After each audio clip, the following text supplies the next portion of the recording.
بسم اللہ الرحمن الرحیم۔ اگر پانی کے ٹینک کے اندر کھجورا، لال بیگ وغیرہ اس طرح کی جتنی چیزیں بھی کیڑے مکوڑے ہوتے ہیں، اگر وہ زمینی ٹینک ہو یا دوسرا ٹینک، کوئی بھی ٹینک ہو، اس میں گر جائے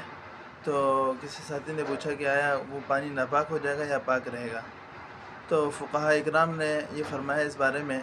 کہ اگر